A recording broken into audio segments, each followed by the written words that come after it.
Oi, gente, bom dia, tudo bem com vocês? Tudo certo? Hoje nós iremos conversar sobre um assunto: abandono de lar. E nós vamos ver em qual enquadramento esse termo ele é usado juridicamente nos dias atuais. E o meu objetivo aqui é que você conheça os seus direitos e que principalmente lute por eles, se for necessário. Diante disso, quais pontos que nós iremos tratar? O primeiro ponto é: existe o abandono de lar? No segundo momento, nós vamos falar quais as consequências desse abandono, caso ele seja caracterizado. E por fim, terceiro, o que não é abandono de lar? Então, meu nome é Eugenira Santos, eu sou advogada de direito de família e é sobre esse assunto que nós vamos falar. O termo abandono de lar, ele é usado há muito tempo pela sociedade, só que esse termo, ele já passou por vários significados. Olha só, antigamente, o abandono de lar, ele era usado para que um dos cônjuges pedisse a separação, colocando a culpa naquele que abandonou o lar. Agora, hoje, para uma pessoa se separar ou se divorciar, não tem mais necessidade de colocar a culpa em um e do outro, em um ou em outro, melhor dizendo.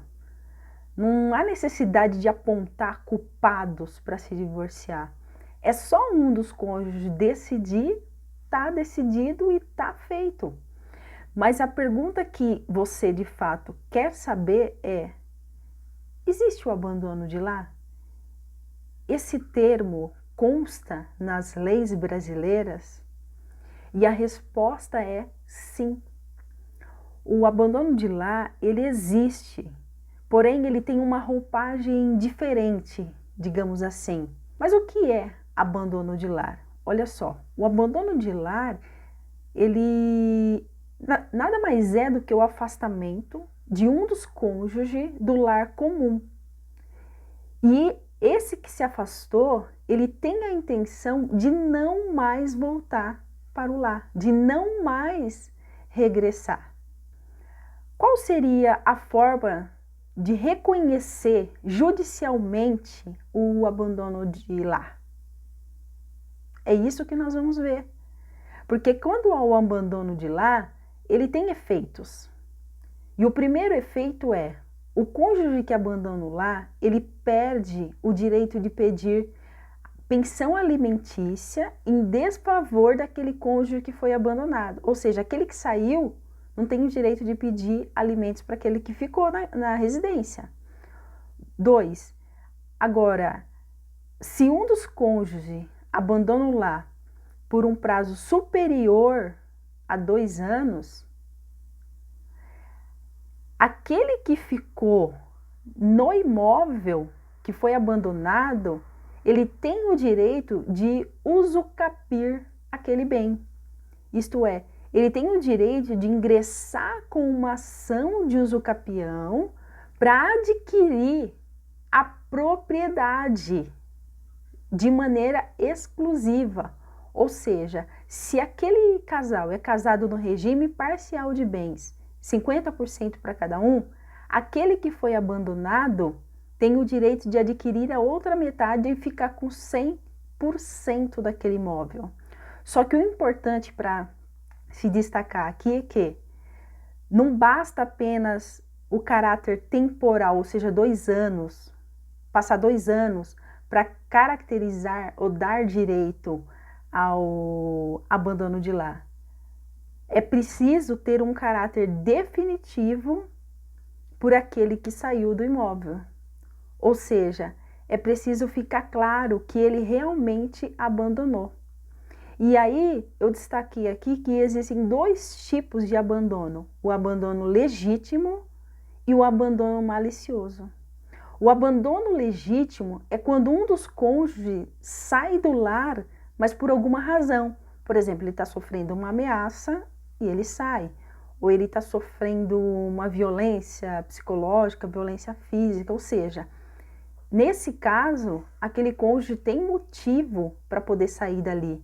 Então seria um abandono legítimo, ele está saindo por uma necessidade. Agora, o abandono malicioso é o que caracteriza o abandono de lá, ou seja, a pessoa sai com a intenção de abandonar mesmo, com a intenção de deixar o outro cônjuge abandonado, ele simplesmente some, abandona aquele companheiro, não dá notícia, não auxilia em mais nada, não dá informações, e aquele que ficou na casa, ele passa então a assumir todas as obrigações sozinho. Então, resumindo, em poucas palavras, o abandono de lar é quando o cônjuge deixa o lar do casal por mais de 2 anos, sem a intenção de voltar e sem qualquer motivo justo, sem qualquer motivo razoável para que ele esteja agindo assim. Ele simplesmente abandona sem dar satisfação. E aí, nesse caso, no abandono de lar, o cônjuge que ficou no imóvel, ele pode ter para si, e só para si, a propriedade do bem daquele casal, de forma exclusiva. Vamos aos requisitos? Então, olha só. Primeiro, o cônjuge ter abandonado o lar sem motivo por mais de 2 anos. O outro requisito, o ato daquele cônjuge sair foi voluntário, ou seja, ele saiu por vontade própria, ele não saiu de maneira forçada. 3. O cônjuge que ficou no imóvel abandonado precisa ter passado 2 anos. E aquele que saiu não ter dado nenhuma satisfação. O outro requisito é que aquele imóvel precisa ser de até 250 metros quadrados. E por fim, aquele imóvel precisa estar sendo usado para moradia própria ou para moradia familiar. Preenchendo esse requisito, nós temos preenchido todos os elementos para caracterização do abandono de lar. E, consequentemente, havendo a caracterização do abandono de lar e cumprido todos esses requisitos, aí então passa a ter direito a adquirir a totalidade daquele imóvel. Agora, o que é que não se caracteriza como abandono de lar? Eu pontuei aqui situações que, mesmo que o cônjuge saia, não vai ter abandono de lar. Primeiro, se ele foi expulso da residência pelo outro. Se eles decidirem juntos que um vai sair do imóvel e que o outro vai ficar até que haja um acordo. Nesse caso, não pode haver caracterização de abandono. Agora, um outro exemplo. Suponhamos que um dos cônjuges, ele deixa o lar várias vezes. E aí, ele sai e volta. E nunca ultrapassa os 2 anos consecutivos. Nesse caso, também não caracteriza o abandono, porque esse lapso temporal de 2 anos precisa ser o quê? Ininterrupto, não de idas e vindas, interrupções no meio desse período.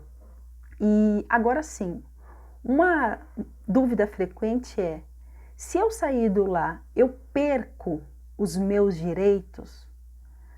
E a resposta é não.